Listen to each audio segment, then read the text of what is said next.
That's weird. That's weird. Kind of weirding me out. You are a sad, strange little man. Crazy. This is crazy. This is crazy. Isn't that weird? That's weird, man.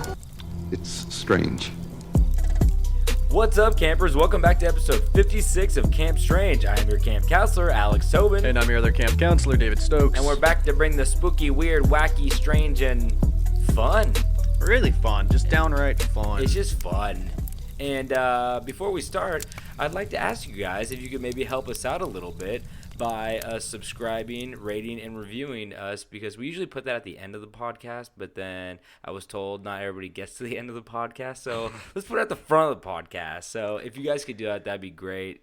We really appreciate it. It helps us get discovered and maybe end up on a playlist of some sort on a discovered thing. I don't know how any of that works, but the more we get, the better it gets. Yeah, exactly. So tell your friends, tell your family, tell your pastors, tell your devil worshippers, all of them. Tell them all. Tell them all. And before we get into these longer stories, we like to keep you updated on some news stories like we always do. Not just any news stories, some weird news. So David, what do you got for me over there? Yeah, so it's being reported that the Storm Area 51 event has been canceled after everybody realized it was a horrible idea.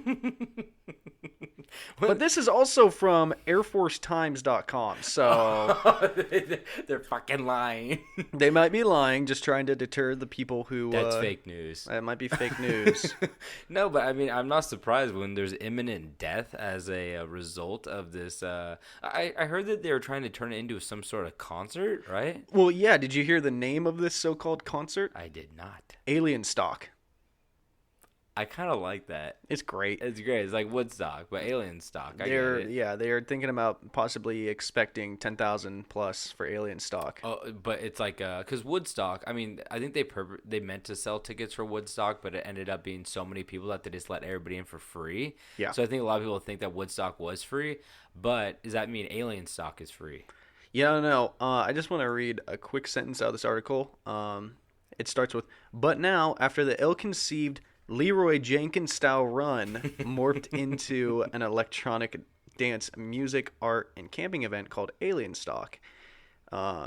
It's all falling through, but I just really loved that airforcetimes.com referenced Leroy Jenkins. Yeah, I was about to say, I feel like a lot of people who are like prominent news articles that have to cover this, they're like pulling out these like weird deep internet memes or of some sort. So they're being like, oh, you know, when you floss and then you Slender Man and what else is on the internet? What are the kids doing? Numa Guy. Yeah. Numa Guy is playing the final set with Flume. Hey, how about that baby that bit the other baby's finger? Charlie's gonna bite Numa Guy. You think Numa Guy is still alive? I mean, you think him and Chocolate Rain Guy have an apartment together? I fucking saw Tay in a Trader Joe's in Burbank.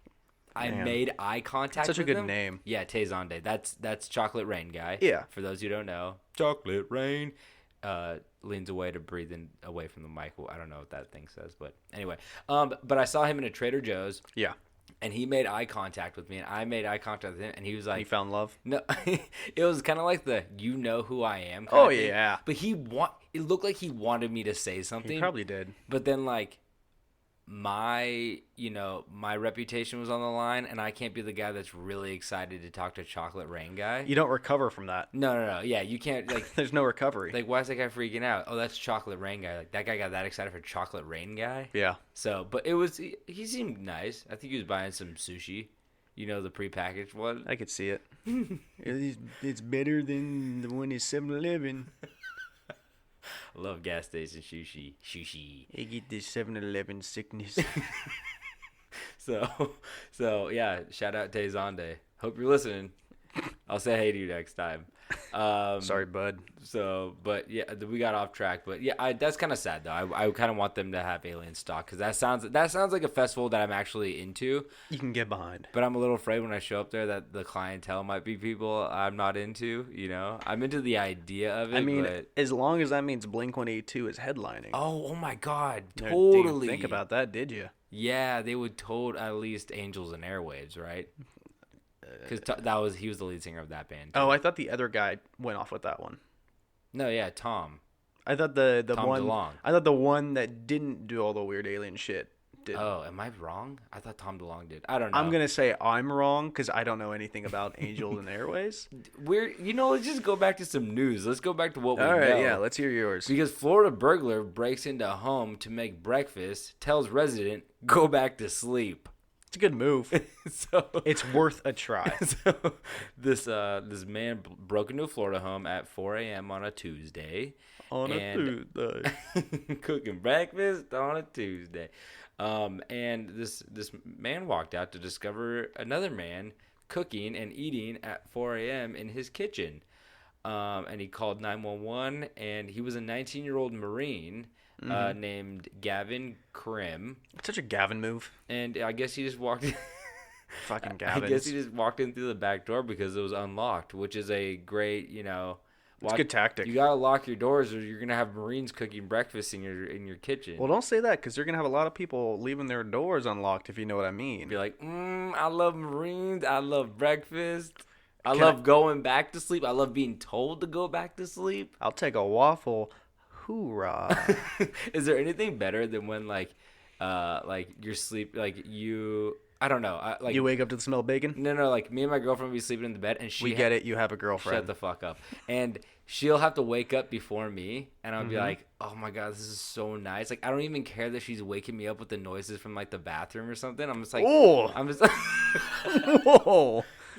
Doing a total paint job, huh? She's like, get my morning start. She's gonna love that.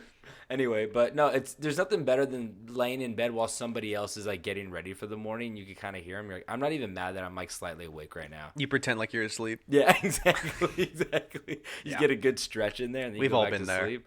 But needless to say, this man was also under the influence of alcohol, so cut him some slack. Hey, it could have been Okay. cracked out. It's true. He was just drinking a little Jack Daniels. Yeah. So hey, Hoorah! hoorah. I've never been happier to hear your news story, knowing that it wasn't my news story. Why? Because I'm so excited to announce this one. And I discovered this I think it was yesterday. And yeah, I believe the news broke yesterday, and I've been so excited, and I wanted to save it for last on our news stories. So KFC is apparently creating a Colonel Sanders dating simulator. Whoa. You ever seen those dating simulators that are really big in Japan? Yeah. Where it's like the anime girls that you can date. You like go to a high school and you can like multiple choice where you get to like pick what you say to the boy or the girl, and then you maybe get a date out of it. Yes. Yeah. So the name of this game that I believe is being released on Steam, so it will not be coming to the consoles. It's a legit game? Yes, and its title is I Love You, Colonel Sanders, a finger-licking good dating simulator. That's fucking disgusting. And you've got this super, correct me if I'm wrong, kawaii Colonel Sanders. I believe the terminology is kawaii. Oh, I thought you said his first name. His first name's Harland.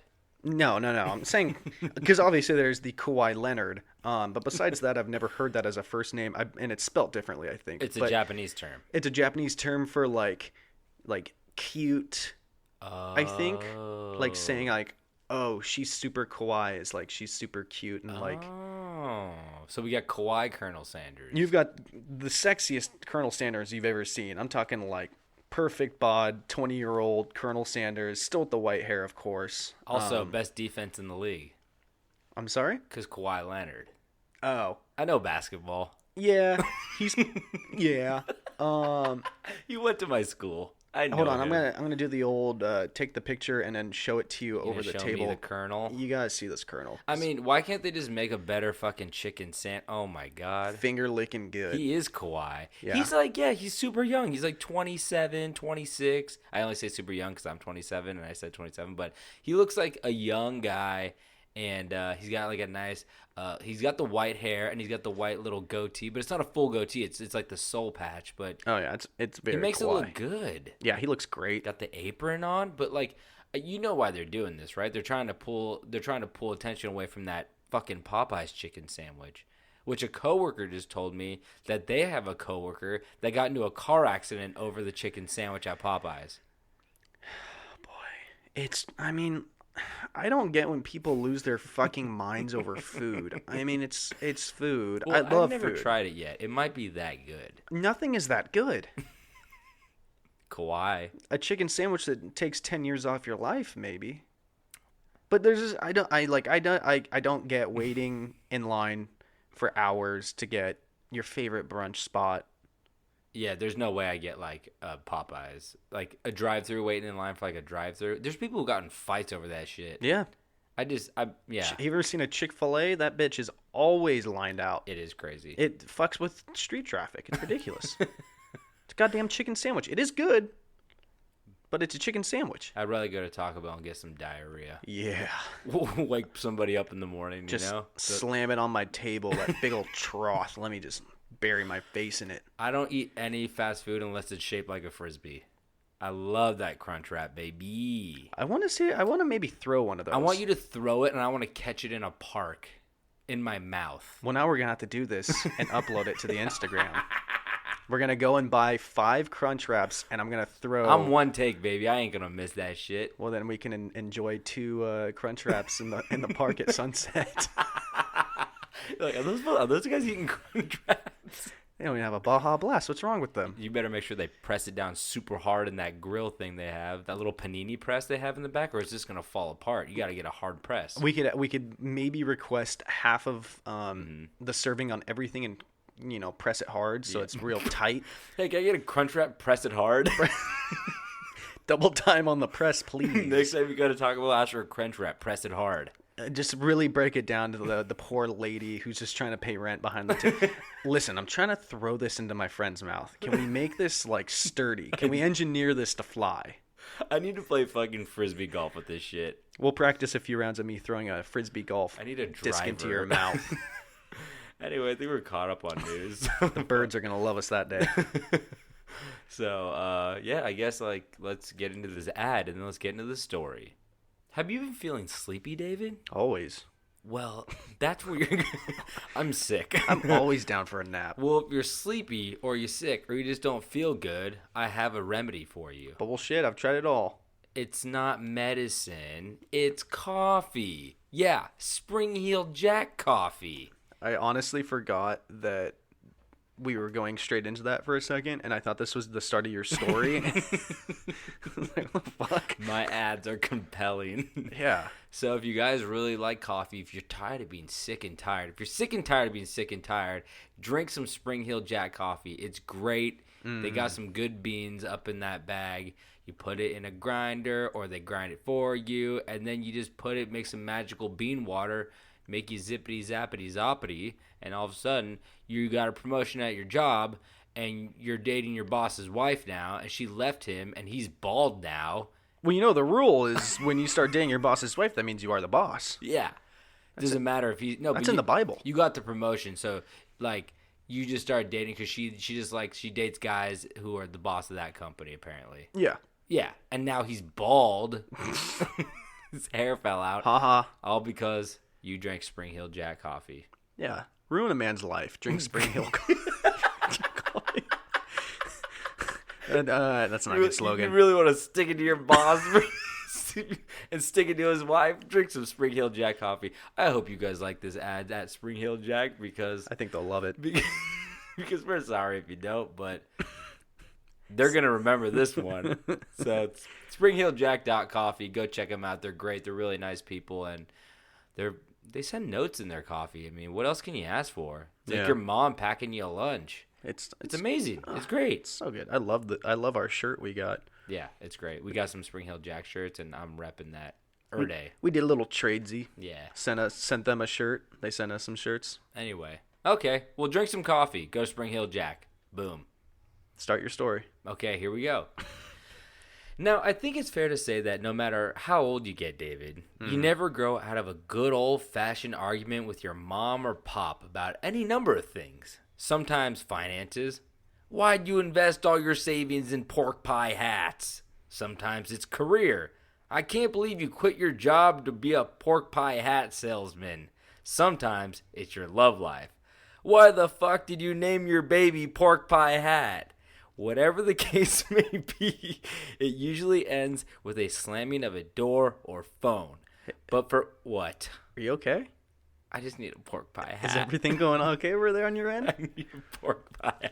I put too much money in the pork pie hat industry. So I've heard. Your That's mom what- called me. That's what Walter White wears, if you don't know.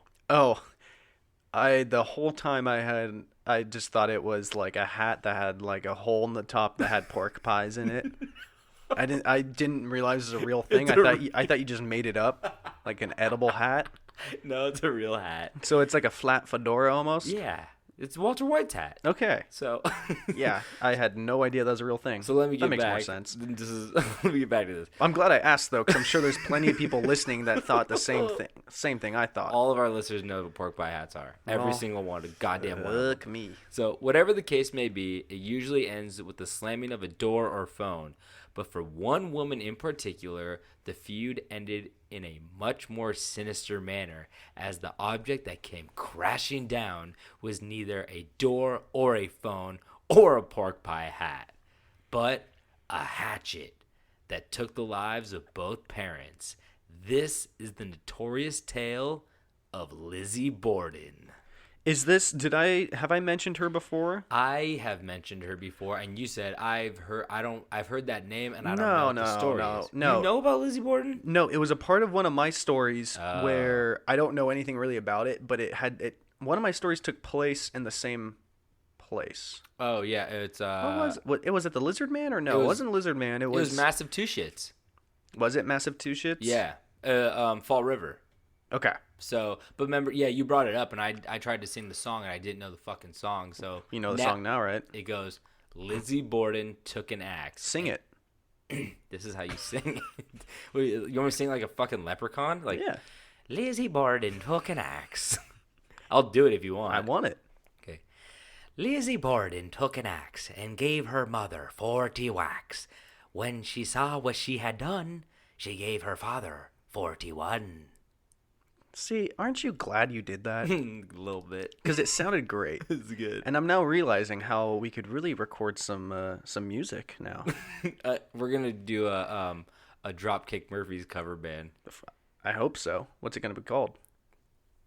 Drop Kick My Neighbor's Dog.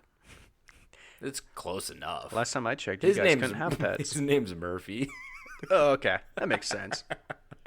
So let's get into the story. And I like to say now, before we start the story, I have to say that Lizzie Borden was actually acquitted of her supposed crimes. So whatever I say is alleged. Not that she's going to sue me or anything, but just in case, She dead, right? it was not in fact her. She's far dead. I was going to say, didn't it take place a long time ago? Yes, very long ago, but 1860 actually.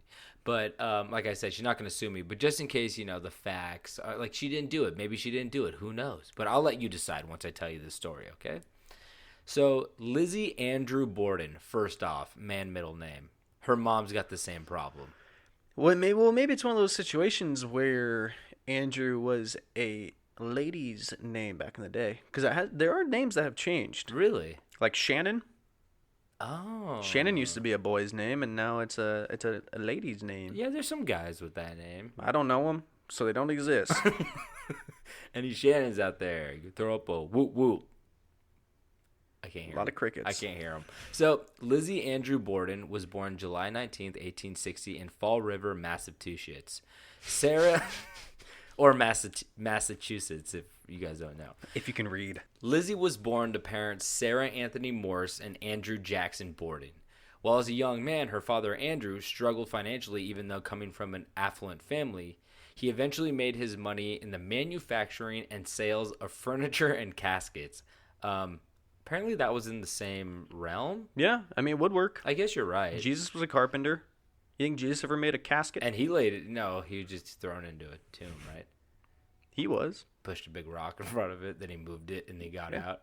How he yoked was He's like, fuck your our casket. boy JC. Anyway, Damn. So eventually moving into property development, textile mills, and owning commercial property. See, that's where the money is. The money is in owning commercial Land. property and also doing things that aren't fun, like textile mills. That sucks. But Yeah, if it was fun, everybody'd be doing it. exactly. So by the time of the incident with Lizzie, the hack, Andrew's estate was valued at $300,000, equivalent to $8.5 million in 2018. Phew. Sorry, one more time. What year was this all going on? This is going on in 1860. 1860, okay. Yeah. So, although the family was extremely wealthy, Andrew was a frugal man and decided that Borden home was to go without indoor plumbing and electricity, although that was common. It was a common accommodation for wealthy people at the time. So he was just like, yo, you know how your friends can shit in the toilet and get rid of it? And you know they could, like, read at night? Yeah, you guys aren't doing that unless there's a candle near you. Well, you think they got night vision? I'm just saying, like, he's kind of a dick. Yeah. Like, he has $8 million, and he's like, no electricity. We're going to go by the good old days. I mean, that's just like people today being like, no TVs in the house. Yeah, but, like, one's more of a necessity than the other. I don't know. I don't know. Back in 1860. Yeah, maybe that's a luxury. I like shitting in the woods. I want to shit in the woods. You gonna shit underneath the bed and hide it like everybody else. You don't get forearms like this if you're not digging your shithole every day.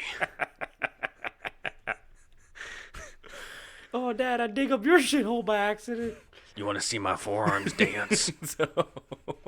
So, another extremely interesting fact about this whole incident was that Sarah, Lizzie's mother and Andrew's wife, died in 1863 of uterine congestion and spinal disease, which I don't know what the hell either one of those is, but I don't think I think they, like, renamed them, you know? I've got some, like, ideas floating in my head, which I don't want to say out loud. It might get a little gross, so let's skip that. But this was 29 years before the infamous murders took place.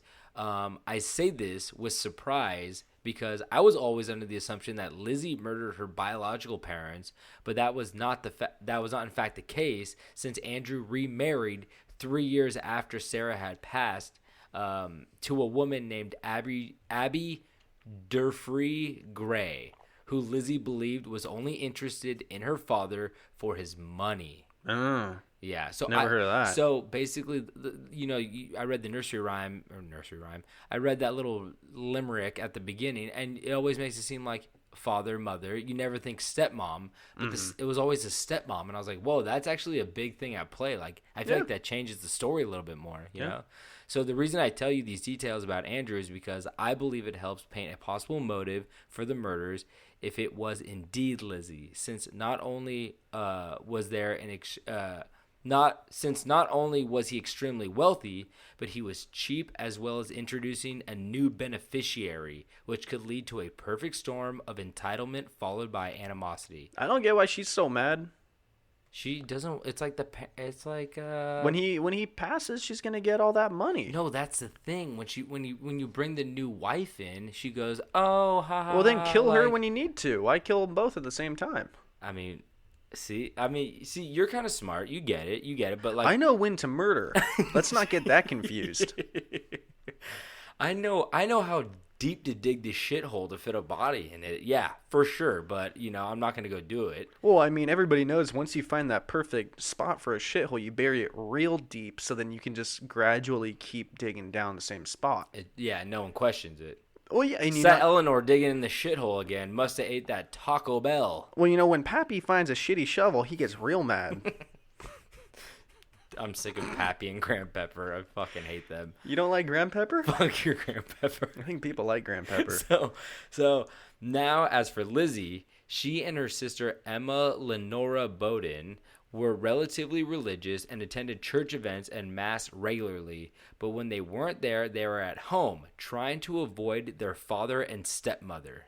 So they fucking hated them. So Bridget Sullivan, who they called Maggie, the Borden's 25-year-old live-in maid from Ireland. Oh. I don't know what that is. That was an Ireland giggle.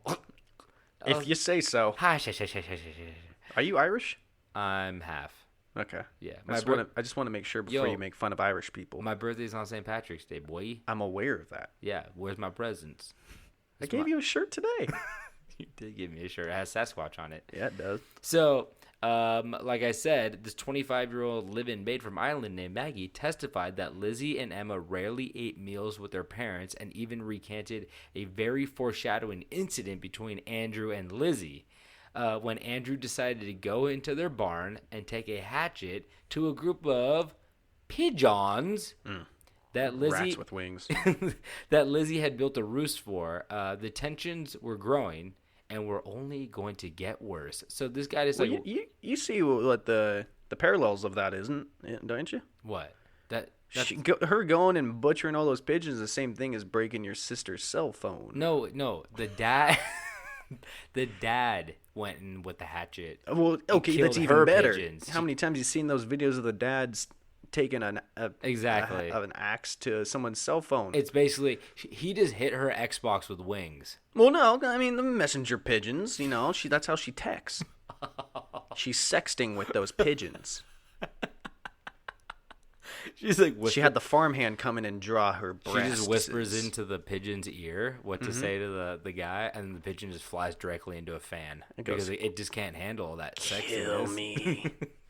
So in July of 1892, months before the murder, Andrew and his two daughters got into a dispute so unpleasant that both Lizzie and Emma decided to take an extended vacation to New Bedford to calm down. Like when you get so mad at your parents that you need to take a vacation. I need a vacation. That's rich kid shit right there. I love my family. So weeks before the murders, though, they returned to their home. Well, Emma did, while Lizzie chose to stay in a local rooming house for 4 more days before coming home. Like when you're so mad at your parents that you go on a vacation and then your sister comes home and then you go, I'm going to come back into town but stay at a hotel for 4 days. So this chick, she had anger issues. Okay. And hatchet issues, apparently. So I don't think she had any issues with a hatchet. I guess you're right. Pretty good with that. So, like I was saying, the final straw was imminent as when the girls returned, they found out that Andrew had been gifting various branches of Abby's family with properties for the past few months. So this is what I was talking about. Okay. So the dad is now giving like all of like what they thought the inheritance to the new wife and like her family and her sister and her mom and stuff. Mm-hmm. So after their stepmother's sister received a house, the sisters had demanded that they received a rental property, which was actually the home they lived in when their mother was still alive, which they purchased from their father for $1. Which is kind of like I guess steep. Yeah. You know how much $1 was back then? You have $1 on you right now? $1 million. No, I don't have $1 on me. That's why I thought you can't buy that house, bitch. I can buy 5 houses right now. Or 5 McChickens. I'll give you a kiss. That's worth $1, right? It's 50 make cents. It 2. Oh, make it 2. 50 cents. I could get you a gumball with this kiss. So they bought it from their father for $1. And a few weeks before the murders, they sold the property back to their father for $5,000, which is $139,000 in 2018. Yeah. So the dad's just like, you know what? You guys have been gone for a few months. I'm just going to give you the property. Here, give me $1. So it's technically a purchase. And they're like, oh, thanks, Dad. And they're like, you want this piece of shit back? $5,000, bitch. Come here. He's like, my favorite jerk room was in there. I want that house back. Any cost. What's that mean, Dad? That means I make beef jerky in there. What do you think it means? I make beef jerky. Jack Links, baby. Is this how Jack Link started? That's how Jack Link started. So, another very weird detail was that a few days before the murder, the family had gotten sick from a supposed bad mutton. You know how that fucking goes down, right? Yeah. You know when Dad brings home mutton and you go, that looks a little green. It goes bad and you eat it anyways, and then you get the bad mutton squirt. I go, Dad, if you're going to bring home bad mutton, now we get some fucking plumbing in this bitch. The ground's overflowing, Pa. The hole's turned into a lake, Pa. I saw Grandpappy floating down. He's been dead for 4 years. Goddamn Grandpepper. I dug so many holes, I'm finding Grandpepper down there. There's also a rabbit with a wristwatch, or a pocket watch. So Like I was saying, sorry, let me recollect myself. So they got some bad mutton, but but Abby suspected poisoning. So the stepmom was like, "Oh, we're fucking poisoned," since Andrew wasn't a very popular man. And But do you know what mutton is? no, not really. I just realized- I think it's a big piece of meat somewhere. I realized that I had to Google it real quick. It's the flesh of sheep, especially mature sheep, used as Oh, food. So it's really? kind of like It's an beef old jerky. sheep. It's old sheep. It's just the skin of old sheep. Give me an old sheep. So the second part that wavers on the credibility of that story is when later a local man claimed that Lizzie came to him in search of poison, which is it was called prussic acid, and she said it was for cleaning, but he refused to sell it to her. So like that was like a thing that came up later. But people are like, I don't know if that really happened or not. If there's guys like, this guy's a fucking liar if he got like paid. Wouldn't that be sick if you had kids coming to you trying to buy poison off of you? You got any prussic acid? You gonna go smoke that behind the shed? No, we can't go back behind the shed. It's full of diarrhea. So, bad mutton. So the night of the murder of Andrew and Abby is a little complicated since it comes from the perspective of Maggie, the live-in maid, John Morse, the deceased Sarah's brother. So it's Sarah, the mom who died. It's her brother. Okay. So who- uncle. Yeah, so basically their uncle who came Uncle to John. visit, Uncle John Morse, and Lizzie and Emma themselves. But I will try to keep it as straightforward as possible because it does get a little complicated because there's a lot of times involved. But I cut out the times because you guys aren't forensic, detectives. You I guys always don't- add the times in just because it kills time. so, Makes my story longer. So, on the morning of August 4th, John Morse had woken up and eaten breakfast with the entire family and chatted for nearly an hour before he decided to leave the house and go purchase some oxen as well as visit his niece. I mean, I feel like that's like, do you think that was like a big purchase? Do you think he's like excited? Like, I'm going to go buy an iPhone today. I'm going to get an iPhone 10. And everyone's like, oh shit, that's cool. Like, do you Buy think an it's, oxen? Yeah, do you think it's Well, like, that suggests that there are multiple ox, which I feel like would be a big purchase. That's some big ass cattle. he bought two? Okay, well that's still like That'll pull up. they'll do some farm work. That's a good investment. Yeah, I just meant. Do you think it was like I mean, they're a rich family too, so it's like. And looking for the oxen, they Like I might just go get. You think it was like a grocery store? He's like, I might just go pick up some oxen on the way home. I mean, the good thing for them is they don't need a shovel. Good thing for them, at least it wasn't mutton. so Hey, they might be eating that mutton. at this time, Abby decided to go upstairs and make the bed, which was normally Lizzie and Emma's job. According to forensic investigation, Abby was facing her killer at the time of the attack when she walked in the room. She was first struck on the side of the head with a hatchet, which cut her just above the ear, causing her to turn and fall face down on the floor, creating contusions on her nose and forehead. Her killer then struck her multiple times, delivering 17 more direct hits to the back of her head, killing her. Oh, it killed her? It killed. But you know what's interesting? The song I sang at the beginning. What did I say? 33? No, the song goes, Lizzie Borden took an axe and gave her mother 40 whacks. Oh, 40. When she saw what she had done, she gave her father 41. She actually gave the mother, the stepmom, 17. And, I mean, we'll get into how many she gave Well, you the clearly dad. don't understand songwriting because 17 is just not a... I mean, write a song around 17, man. Let's see. Let me try this. Lizzie Borden took an axe and gave her mother 17 whacks. When she saw what she had done, she gave her father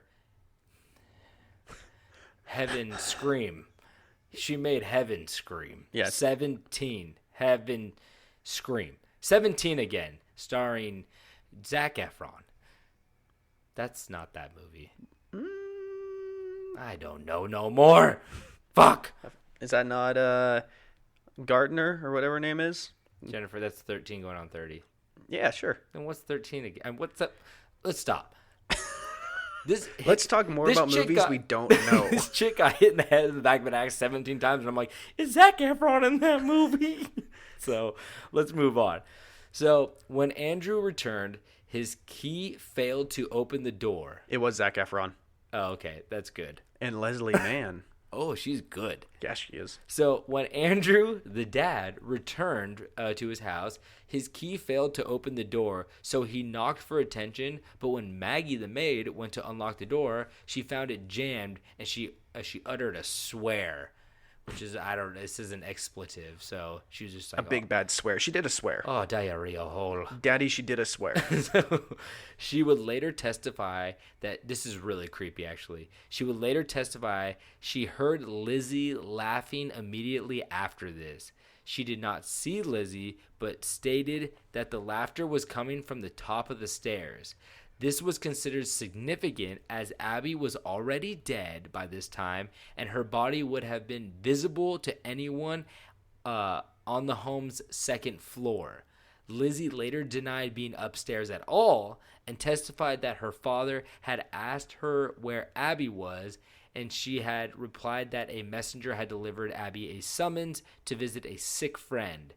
Lizzie stated that she had then removed Andrew's boots and helped him into his slippers before he lay down on the sofa for a nap, which was really weird because in the crime scene photos, he was still wearing his boots. Hey-o. So she was like, I heard her laughing at the top of the stairs. She's like, that's bullshit. I got a message from my dad. I was downstairs, and I told him that, like, I didn't even know Abby was home. And then I helped him take off his boots, and they're like, well, his boots are still on. And she's like, I didn't fucking kill him. So she's freaking out now. But at the same time, you think if she did kill him, she would know that his boots were still on. yeah, but you're also, like, in a kind of a frenzy, so... Yeah, I would hope if you hit someone in the back of the head with a hatchet 17 times that you would be kind of blacked out doing that Yeah, in rage. Yeah, that's true. So she then informed Maggie of a department store sale and permitted her to go, but Sullivan felt unwell and went to take a nap in her bedroom instead. So she was like, hey, maid, there's a sale down at Zales. You might want to go get some cool jewelry. And she's like, nah, I feel sick from all that mutton diarrhea I've been eating. Because I don't get regular food like you guys. I get the seconds. Yeah, so it's the extra green mutton. Yeah, so... The regular mutton's already green for her. This shit's forest green. We eat the green mutton. You get to eat the orange mutton. Like, what's that mean? You don't want to know. So No citrus there. So basically, Lizzie was just like, "Oh, get the fuck out of the house," and she's like, "No, I'm sick. I'm gonna go lay down instead." And then Sullivan, the maid Maggie, testified that she was in her third floor room resting from cleaning windows when she heard Lizzie call from downstairs, "Maggie, come quick, father's dead. Somebody came in and killed him," which is already kind of like if you're like, somebody came in and killed him. It's a mouthful. It's a planned out Just yell. be like, he's dead. He's dead. Don't be like, somebody, not me, killed Papa's him. dead. Papa's dead. So Andrew was slumped on the couch in the downstairs sitting room. He was struck 10 or 11 times with a hatchet-like weapon. So like I said, not 41. It's actually less times than the stepmom. So just like you said, songwriting is just a bunch of lies. Oh, yeah. So this is the gross part, You think Jeannie had a gun? Maybe. Jeannie? Jeannie's got a hatchet. Janie. Liz. Is it Janie? Shit. Doesn't matter. We don't know movies or music anymore. But this is the gross part. One of his eyeballs had been split cleanly in two, suggesting that he had been asleep when attacked. His still bleeding wounds suggested a very recent attack as well. So he was fucked up. When Lizzie was questioned by police, they stated that she was extremely contradictory of her statements and that they did not like her attitude because she was far too calm and poised. So they just didn't trust her. They was like, she's like, "Oh, my dad's over there. She's eyeball split in half. No big. He's dead. Do you guys got any more mutton?" His jaw's falling off, and I don't know. I think his eyes messed up. Yeah, hey guys, I wrote this song. You guys want to hear this song? It's a little embellished, but it's not about me. It's about a different Lizzie. Yeah. So, unfortunately, the police officers were later criticized for not doing a thorough or proper search, not even checking Lizzie for blood stains, because she said she was feeling ill at the time. Which is I get it, because Like, do you want to When be you're covered in polite? blood, you feel sick. No, I was gonna say I get it because like that was like more of a proper time too, and also the fact that like her parents just died, and she's like, I don't feel well, and you're like, oh, we shouldn't be like, you did it, you might have done it, but like you have to do that shit now, kind of, you know. Yeah. So the police did find something though. In the basement, police found 2 hatchets, 2 axes, and a hatchet head with a broken handle. The hatchet head was suspected of being the murder weapon, as the break in the handle appeared fresh and the ash and dust on the head, unlike that of the other bladed tools, appeared to have been deliberately applied to make it look as if it has been in the basement for some time. So somebody had like sprinkled some like ash and that's dust smart. on it, you know? So but like they not that smart because they fucking were like, this looks different than the rest of them. And, you know. At least they tried.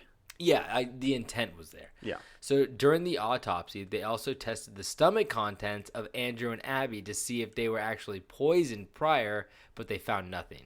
Okay. So they wanted to see, like, I think they just got bad mutton. They didn't get poisoned. They just get eat some fucking shit. The bad mutton will get you. They always get you. So Lizzie and Emma's friend Alice decided to stay the night with them for safety, which is like fucked up if you're Alice because you're about to be like chilling with some serial killers, as well as having police surround the property. So police were surrounding the house. Police said they saw Lizzie and Alice go down into the basement with a kerosene lamp and a slop bucket, but could not see what they were doing, only that they were bending over a sink, which is all like first off kind of fucking weird. Yeah. The next day, when the police did a more thorough investigation of the house, they took the broken axe handle for forensic evidence and notified Lizzie that she was indeed a suspect. So now they're being a little less cordial, you know. There's like, it might have been you. Yeah. The next morning, Alice, the friend, entered the kitchen to find Borden tearing up a dress. She explained that she was planning to put it in the fire because it was covered in paint. It was never determined whether it was the dress that she had been wearing on the day of the murders. It was crimson paint. I painted something really dark red. Like, what the fuck? Like, who's just, like, tearing up a dress in the kitchen and be like, I got paint on this? Like, well, I mean, everybody knows you fuck? have to tear a dress into pieces before you burn it, because burning it whole won't work. yeah. And tearing it in the... She's like, I don't look guilty enough. What can I do? Oh, just tear it up in the kitchen? Okay, sweet. So during her trial, she was given morphine to calm her nerves. I miss the good old days. Yeah, what? So that's pretty Some cool. good old truth serum. She's like, I'm a little nervous. Like, inject this drug into your vein to make you feel like you're on a cloud. Morphine in a bottle of moonshine. She claimed that she was Superman, and no one knew what that was because it wasn't invented yet. She didn't... I'm making that up. You didn't react to that at all. Well, because I was kind of in my own head. It's like, why don't we just get people super drunk? Because they'll tell the truth. They might actually. Or some people are like, yeah, I guess you're right. I mean, a lot of people are a little bit more open when they're drunk. Yeah. So if you fucked up on morphine, that might have gone against her. Yeah. But apparently it didn't do too much when she shot up that morphine to help because her behavior was still erratic, and she often refused to answer a question even if the answer would be beneficial to her. She often contradicted herself and provided alternating accounts of the morning in question, including whether she took her father's boots off and where she was or what she was doing at the time of the murder. Also, during the hearing, the heads of Andrew and Abby were decapitated and brought into the room as evidence. And Lizzie fainted when she saw them. I guess they were like... Just grisly cut off, like not even a clean cut. Like, Jesus, that they did before they had TVs and slideshows? Holy shit. They used like a dull... They used a baseball bat. Yeah, just to break that head off. Holy shit. But, like, I guess she fainted, and they're like, oh, she's probably guilty. Look at that. She has a guilty conscience. Like, what? That's the head of my father. You know? Yeah, guilty or not. Holy shit. I would have fainted, too. In the courtroom, they brought up the broken axe handle, the burning of the dress, and the poison that Lizzie tried to purchase for cleaning, but it wasn't enough to convince the jury because after an hour and a half deliberation, they found her not guilty. Although Lizzie was found not guilty of the crime, many still believed that she committed the murders, thinking that possibly she killed her parents in a fugue state due to sexual or physical assault from her father. That's like a lot of speculation because no one really knows about like the whole incest thing. But like a fugue state is basically when you do something over like temporary memory loss, like you can't recall it. You know what I mean? So in the end, Lizzie also ended up getting all the property, like you said, because since Abby had died first, her estates were immediately transferred to Andrew. And then when he died, it all went to his daughters, which is fucking nuts. Yeah. That's like how shit went down back then. They're like, she died 5 minutes before you technically have the property. And you're like, oh, fuck, I guess you're right. So Lizzie moved into her own mansion and lived the rest of her days in quiet until the age of 67 when she died of pneumonia. Just a little interesting thought I wanted to tell you was 5 days before the trial's commencement, on June 1st, another axe murder occurred in Fall River. This time, the victim was Bertha Manchester, who was found hacked to death in her kitchen. The similarities between the Manchester and Borden's murder were striking and noted by jurors. However, Jose Correa de Mello, a Portuguese immigrant, was later convicted of Manchester's murder in 1894 and was determined to not have been in the vicinity of Fall River at the time of the Borden murders, which I kind of call bullshit on, because obviously back then a Portuguese immigrant would have been like somebody perfect to plant it on. Oh yeah. And if it wasn't in fact Lizzie Borden who killed her parents, then it could have been an axe murderer who used Lizzie Borden and this Portuguese man to cover his tracks. Yeah. I'm not saying like she was acquitted. There was no hard evidence. People act really weird when like shit like that goes down, especially when they're being blamed, and sometimes they do look more guilty. Yeah. And I'm not saying she didn't do it because there's a lot of creepy shit involved, but like she was acquitted at the same time. There was no hard evidence. Yeah. So it's fucking crazy to think that like it could have been one guy or one woman who went around doing both these murders. Yeah. Fucking wild. Yeah, I mean, that's the problem about when you're dealing with cases from, like, 1860s. The whole evidence is a little harder to not only collect, but, like, maintain. Yeah, and they also say, like, they're like this, this Portuguese immigrant was later convicted. Like, not even, like, later confessed, and they found, like, evidence. They're just like, he was convicted. We're like, what does that mean? Does that just mean somebody goes, oh, he's Portuguese and an immigrant? Oh, he probably did it. You know, it's like you always throw that question up. Especially back then. It's like, it's so easy depending on them. So I don't know. I question a lot of that shit. In the end, I think Lizzie ended up, when she died, she ended up donating like a bunch of money to like her nieces, her nephews, a part of the some of the clubs she was involved in. She kind of seemed like she lived a normal life. What if she admitted to it on her deathbed? Dude, okay. We need more deathbed No. shit. Her sister, on her deathbed, Lizzie died at 67, I believe I said. Did I say That's that? right. Did I say that? Yeah. Her sister died at, I think, 74. Okay. And she said that her sister on her deathbed said she lied on the stand, but she never said that Lizzie did it. Okay. Or that she did it. Yeah. All she said was that she lied on the stand. She was like, I recant some of the stuff that happened, which who knows what that means. Maybe that was like her way of clearing her conscience, but not having to like taint the name. What a big fuck you to just be like, oh, I lied, and then you die. Like, which part did you lie about? Yeah. Tell me. The mutton was actually good. The mutton was good. It was the seasoning.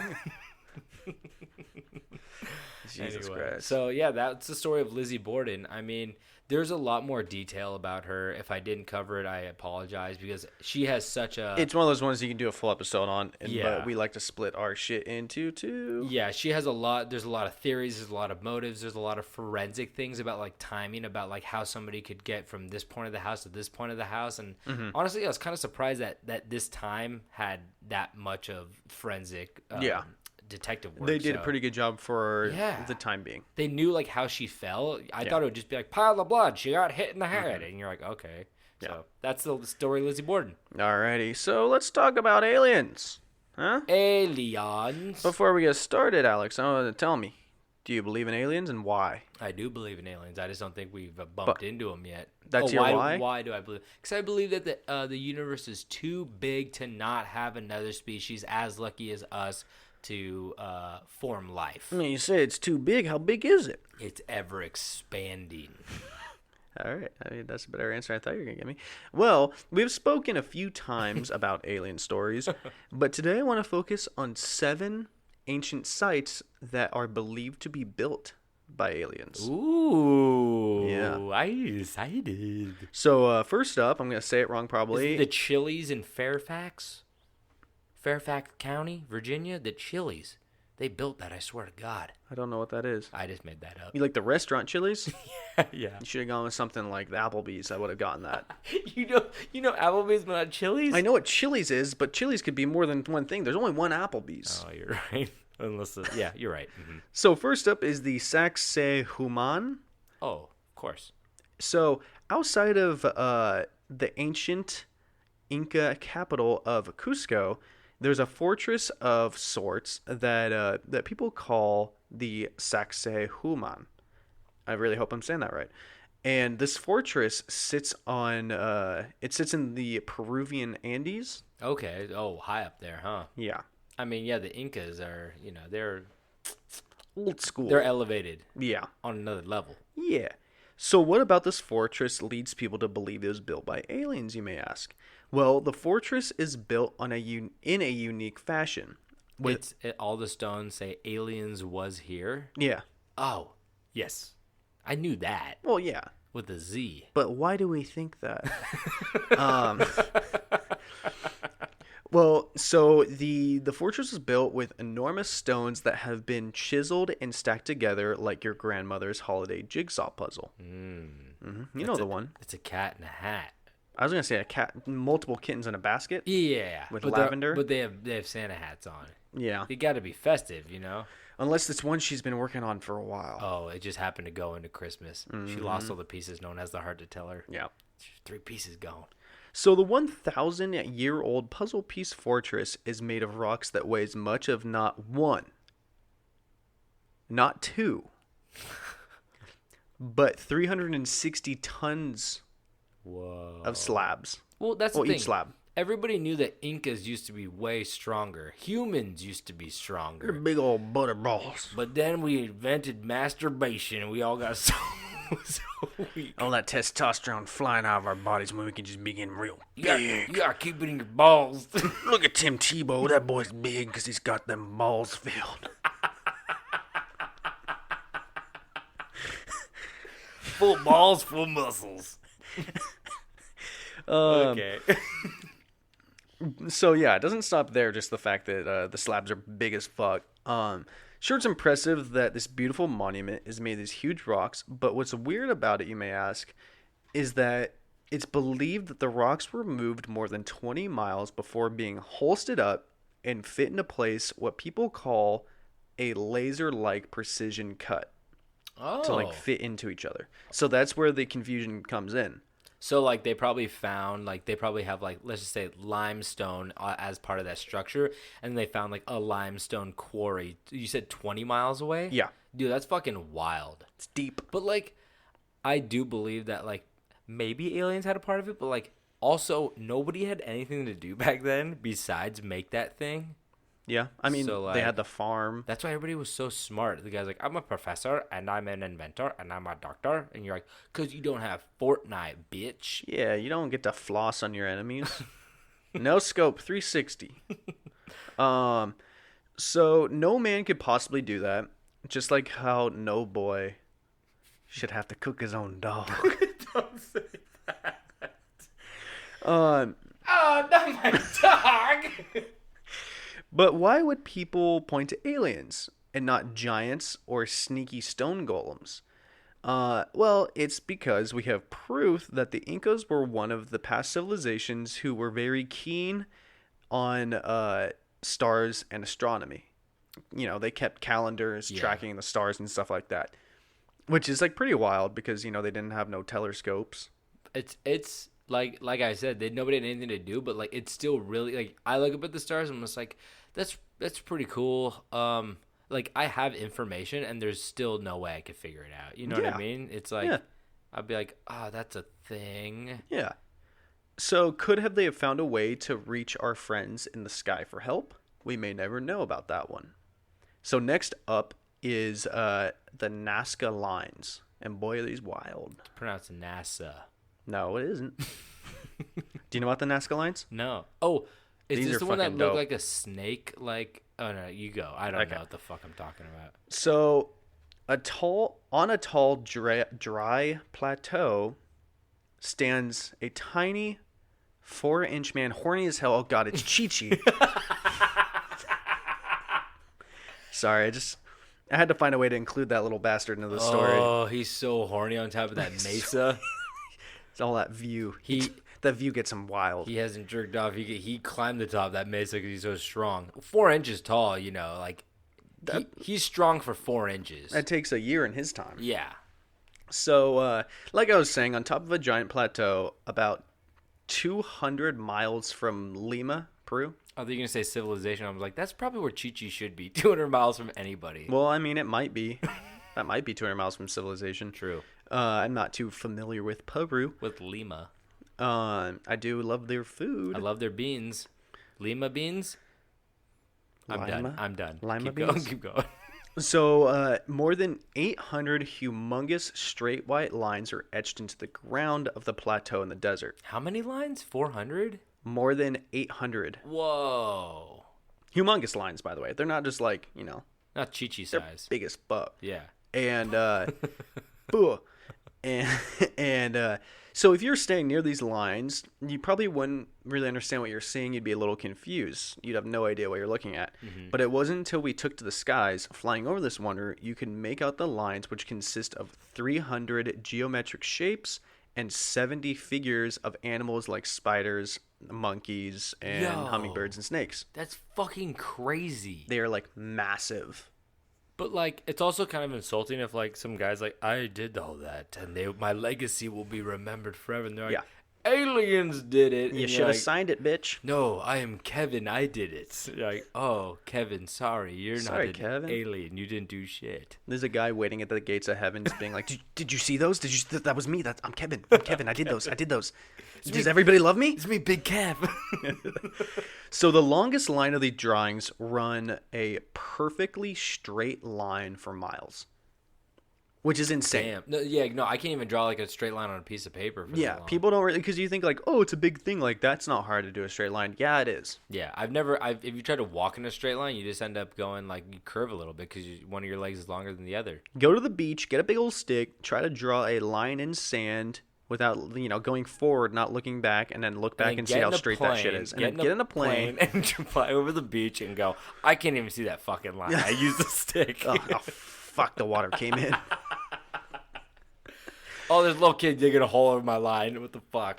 So, not just that, but the biggest shapes stretch close to 1,200 feet across. What the fuck? Yeah. Damn.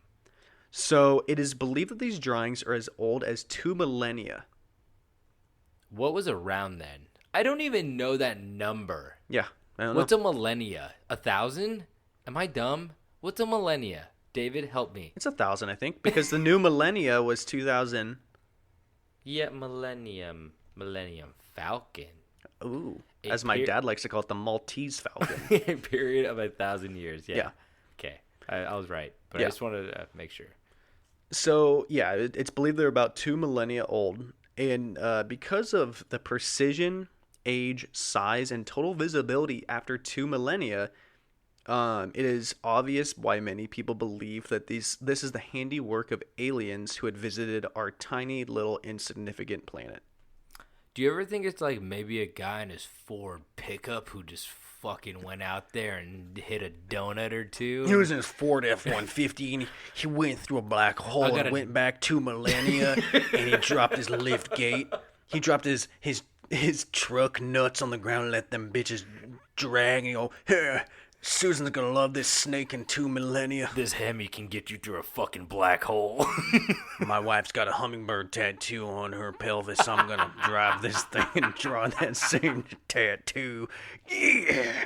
My dog's my best friend. You look like my dog is my best friend.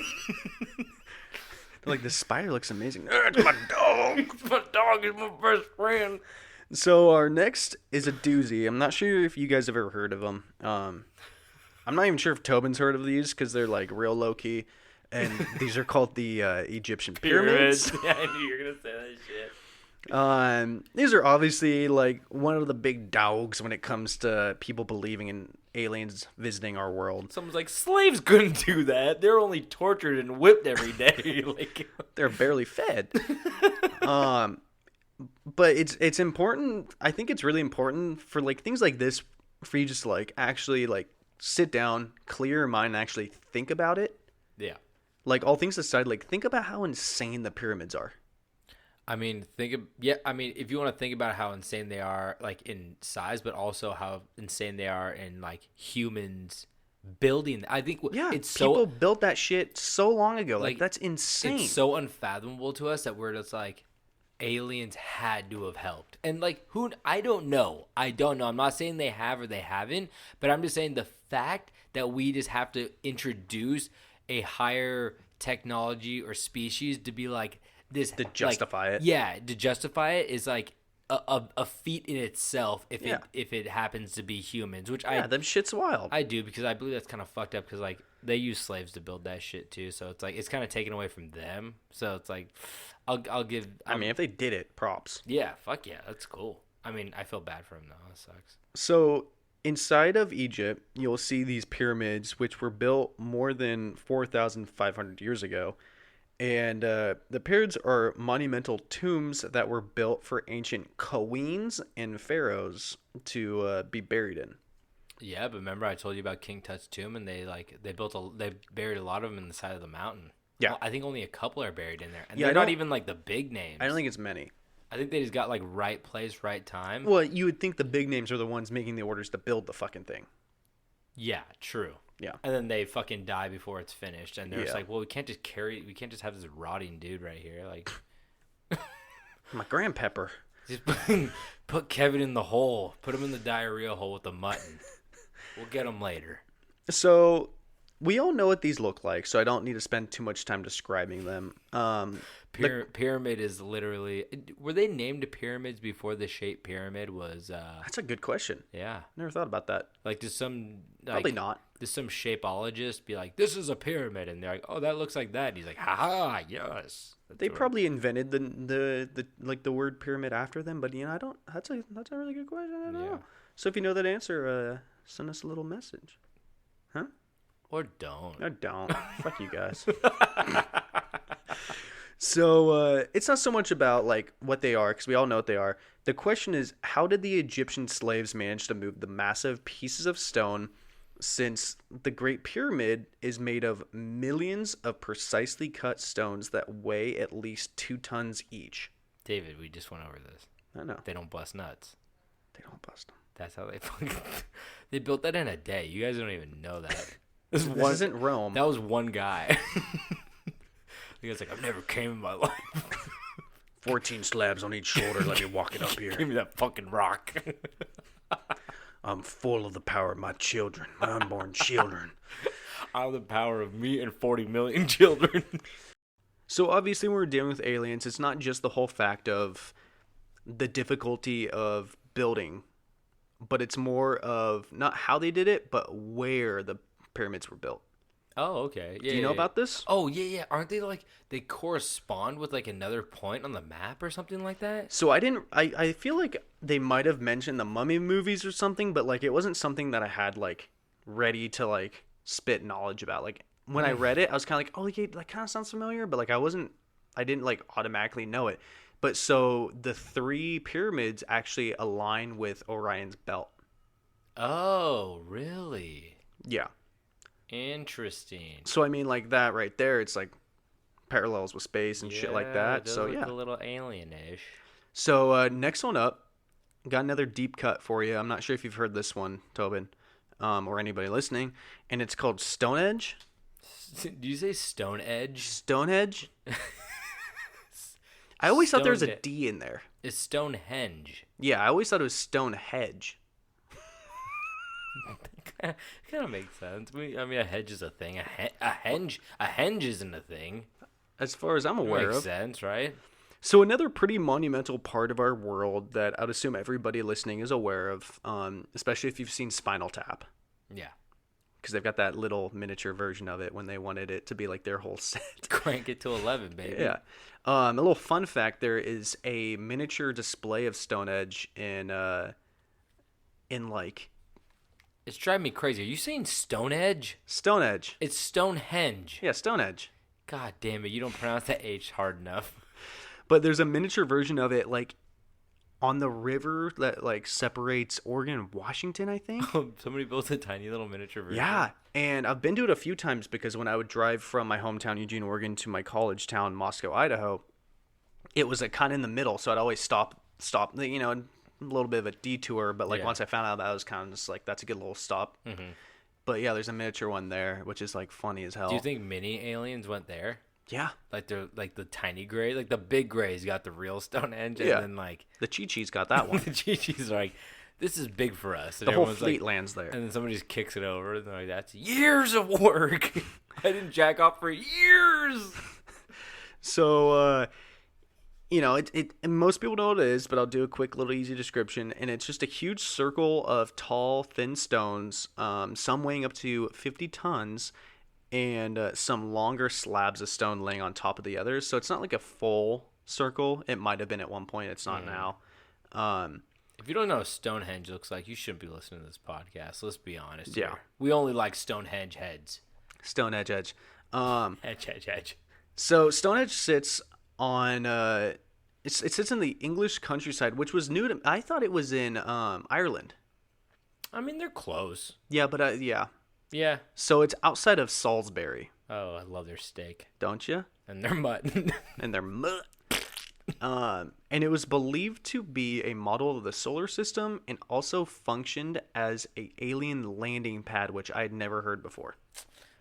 It makes sense. A saucer could just drop right on it. But like, I feel like if aliens have like spaceships like that, you might like they probably have some landing gears. They don't need to use some big ass rocks to dent their nice aluminum ships or whatever metal they got. You don't know that. Adamantium. They might not even touch it. Titanium. What do they have? It might not even touch it. It might just like sit right there. It's just like, yeah, it's okay. I get it. But so much like many of the stories that are involved in what I'm talking about tonight, the question is more of how the hell did these massive stones end up hundreds of miles from their home quarry? You know, like a stone quarry. Oh, yeah. That's what I've heard too, because they're kind of far, right? Way far. But this time we have an actual use for the aliens, which I've never actually heard. I've never heard that it was a landing pad. I've never heard that one either, actually. It makes sense, though, because it's in a full circle. Yeah, and like some of them might have fallen over. Like, we don't know. Yeah, and, you know, it'd land, and the little runway comes out, and they just... they walk down like that. No one can see no what one can see it, David's but it was doing, good. but it's what an alien... You think what an alien would look like walking down a ramp. I'm not gonna boast, but it was good. So it is believed that Stonehenge has been sitting there for around 5,000 years, which is when the earliest of all structures were built. So like the oldest things that we know of that have been built is around that same time period. Holy like we don't know of shit. anything being built before that, really. Wow. That's pretty crazy to think about. I mean, like, but we don't even know what kind of, like, I don't want to talk shit. Yeah. I don't know. I really don't know how that, like, people have been trying to figure that shit out for a while. I'm not going to figure it out right here on this podcast. So, yeah. I'm just going to leave it up to the aliens and to God or whatever else is up there. And, like, yeah. I'm just going to accept what it is, you know? Yeah. And there's no obvious way that this marvel was like built. Like no one knows how they built it because it's like in the middle of bumfuck nowhere. They didn't have the technology, the modern machinery to like build that. Yeah. So that's one of the really confusing things. It's like, how the hell did they get that shit up there? You know what I think is more impressive than anything, or more like monumental about that structure, is that you can walk up. I mean, you can't walk up and touch it, but honestly, you're standing on like the same ground, or if you could be able to touch it, you're probably touching the same thing that like knights back in like, I don't even want to say a year because I'm so stupid that I don't know when knights were around. King Arthur. Yeah, exactly. Like that thing has been around so long that everybody who has walked that English countryside has stopped and went, "What is this? Yeah. What does this represent?" And everybody has like thought about that and been there and touched it. And it makes you really curious on what it used to look like. Yeah, exactly. And like who has been there? Like you're standing on the same ground as like kings and you know what I mean? It's like, it's pretty insane to think about it that way. Like Da Vinci probably went there. You know what I mean? Probably, that fucking horny bastard. Probably flew up from Italy on his fucking bipedal trapeze Vulture diaper machine. plane. Yeah. So next up, we got Teotihuacan. What'd you call me, bitch? Now you heard me. So that's right, Egypt. You're not the only one with the freaking pyramids. You know- Don't act all cocky. You know what my favorite thing is? Aliens are always the one that they're like, aliens did it. And you're like, what happened there? And like, something heavy got lifted. Yeah. That's everything. They're big, strong boys. It's never like, we found this really deep hole. And you're like, really? We found a source of unlimited energy. Yeah, exactly. It's never that. It's like, what happened? These rocks are on top of each other. And you're like, oh, fuck. That's Explain it. Explain it. If it's not aliens, explain it. So the Teotihuacan Pyramid of the Sun is a massive pyramid that was built over 2,000 years ago, and it sits in Mexico City. The name Teotihuacan translates directly to City of the Gods. Oh. And this pyramid, much like the Egyptian ones, are astronomically aligned to stuff. That's what I've heard. I've heard like Most pyramids are. Mexican pyramids. I hear they like correlate with like, I don't know if it was just the stars. I thought they correlated with like the Egyptian pyramids. Maybe I'm Which wrong. is crazy. But yeah, it's fucking nuts. If it's true, like they don't have. That would make more sense to me. That like Mexico and Egypt, and they correlate in like the same thing, like the same pattern, would make a little bit like, oh shit, maybe there's aliens involved because they don't have any way to communicate. Yeah, they're so far from each other. Or possibly they were both looking at the stars and it goes, those are right, like those three stars, we should mimic those. But like, that's a little less common, but who knows? I don't know. It's all a big mystery. I don't fucking get any of it. Yeah. So scientists believe that a mixture of cultures, including the Maya, Zapato. Yeah. I don't know what it is. That's a that shoe. that sounds way better. Mine sound like a fucking Pokemon. And Zapdos. and the Mixtec, Zapato is a shoe, I think. the Mixtecs. I don't know. I don't really know Spanish. Mixtec? I was the Aztecs, San Diego State. We know. Aztecs. Go State. Go State. So it's believed those three cultures kind of came together and built a city that would house more than 10,000 people and eventually evolved into Mexico City, which I thought was pretty interesting. Oh, wow. Yeah. So how close is that pyramid to Mexico? It's in Mexico. It's in Mexico City. Whoa. Like, it's in the middle of all of it, I'm pretty sure. Oh, interesting. So the Pyramid of the Sun is one of the largest constructions in the Western Hemisphere and has been there for an incredibly long time, 2,000 years. And it's believed that the structure, much like the others, has an incredible durability and incredible building style that would not be able to be like achieved by, prehistoric man. Yeah. So when it's asked where it came from, many people point to the skies. You like the guys who built it? Yeah, they're like, they're just like, we put them up there. We put the rocks up there. Like, aliens? No, we put them up there. Yeah, aliens. They're like, hard work. Like, we're number one. We're number one, Like, hard work. It's like, we're number one, hard work. Aliens? No, please don't do this. Best building crew. We worked really hard for this. We're number one. Aliens? No, please. We worked really hard. So, What? Fuck you guys? next on my list is one of my personal favorites, and that is the Easter Island heads. Oh, those are cool. They got bodies too, doggy. Is that confirmed? Yeah, they dug down. Did they? Yeah.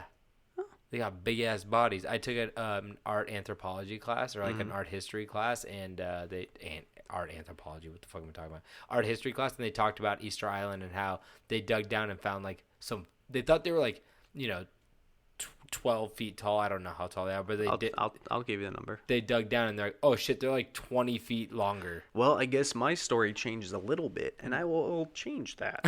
What? So another topic I'm sure people are very familiar with or have a mental image of, for God's sakes, they have their own fucking emoji. And like other stories we've covered, this is another story of how. So how did the Rapa Nui, Something like that. culture, that was the culture who lived on the island and built these figures, how did they make the heads? This was another quarry incident, correct? Where like the rock was from a specific quarry. Oh yeah, I'll get into it. Yeah, I heard that they would like. I'll get into it. I'm sorry. Come on, man. I get excited, dude. Put my sweat and tears into this. You bring a big forehead man into this. You expect me not to get excited? So, carved from stone, nearly 900 human figures are randomly sprinkled along the island. And the island is full of extinct volcanoes. Mm-hmm. And each of these figures stand at an average of what I have from my thing I got my information for was 13 feet. How tall you say? Like 20 something? No. I said 12 feet. I don't know. Well, it's saying that they're 13 feet tall, but I'm assuming that's just from what we see on the surface. I think so. Okay. From grounded head, but like they're buried too. So like there's Exactly. a body under there, I believe. So if we're just going off of what I read, they are 13 feet tall and weigh about 14 tons. Jesus. And I know there's a lot of arguments going on in the world about who the greatest NBA big man is, was the greatest, or like, are you on the Chamberlain train or are you the Kareem Abdul-Jabbar team? But there's no doubt with the stats like 13 feet tall and 14 tons, there's no way either one of those guys could hip check and box out these big stony boys. There's just no way. No, that forehead alone could get enough. It's like boards. It's a secondary backboard. Dunks. Yes. There's just no way. No. Well, these stone faces have appeared to be chiseled from soft volcanic rock found in the Reno Raraku quarry. Mm-hmm. Raraku? I believe you. Raraku. It's hard to say. Raraku. Raraku. You want to do another like RA in there. Yeah, Raraku. Raraku quarry. There also appears to be more than 400 statues that were found in various stages of construction, with a few that had been completed, waiting patiently to be transported to their final resting place, which is kind of sad. Yeah. So at the quarry, they have like a ton that they've been working on, and there's like a couple that have been finished but never like moved, and they're just doomed to sit there. I think that's sad. Is that the end of your story? Because No. I mean, not like for the Easter Island heads. No. Well, because Didn't get in anything. Shit. I want to know about the people. We'll get into the people. Because I heard something about the people that hold on. I'm not going to say anything. God, you're a fucker. Aside from what the point of the heads were and how they moved them, another great mystery lies on the island. And it is simply what happened to the civilization. No one really knows what happened to the Rapa Nui. People like to speculate that the people who once populated the island and prayed to the massive head statues might have died from natural disaster, or maybe they prayed enough and pleased the aliens who they were praying to, and they decided to take them to space to live among the Jedi Council. There was one guy on the Jedi Council who had a big ass fucking head. Yeah, he did. I used to know all of their names. He had the white hair. Oh, he was the worst looking Jedi. See? Like just the worst. Like not getting any, or just like worse looking from like an artistic standpoint. Both. Yeah. Like who saw that and was like, yeah, put him in the movie. And they made him like really powerful too. Like he was one of like the strongest Jedi. Like, yeah, make that ugly fuck. The one the kids are gonna be excited about. Yeah, I mean the ugly fucker has to have the best personality, right? So like give him the most power. I don't think he had a goddamn line. Well, what I was gonna say about those people were that, like, I heard they straight up like killed like little motherfuckers who showed up because like the taller you were and like the bigger your ears were and like the bigger your head was, like that was a status symbol. Okay. So people would try to like mimic the heads and stuff like that. So Oh, like okay. if you were really short, they'd be like, "Oh, you're trash." You know, I'd be dead right now. So it's like Invader Zim. I haven't seen that in forever. Yeah, the tallest were like the leaders, and Oh, the smallest okay. were like the shit. And Invader Zim was the smallest, and so they like thought he was shit. Oh, okay, that makes sense. Yeah, that's what I heard back in the day. But I mean, Okay. So for my last story here, and this one's interesting, and what makes this one interesting is very, very different from all the other stories I had. And there's one element that makes it very different. what? I'm talking about the face on Mars. Oh, I've heard of that. I've seen pictures of that. Yeah, that bitch ain't on Earth. I know that this was about structures on Earth, but fuck you. These are my rules. You're in my world now, Grandma. We're about to colonize it. We can take Seriously, it. Right? thanks, Elon.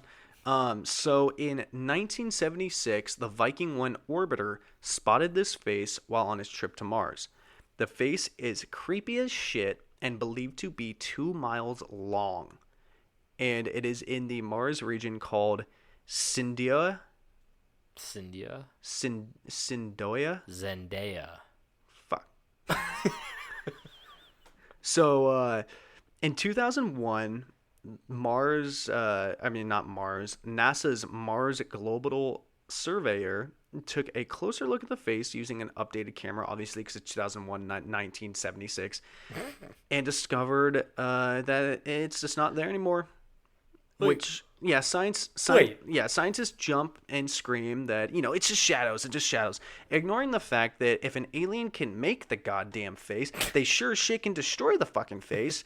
Just like that time I got in trouble putting a Marvin the Martian sticker up in the bathroom in Papa John's, even though I got the fucking sticker from the quarter machine in the Papa John's, and my mom made me peel it off. Wait. I have bigger questions less about this face on Mars and more about that Marvin the Martian sticker.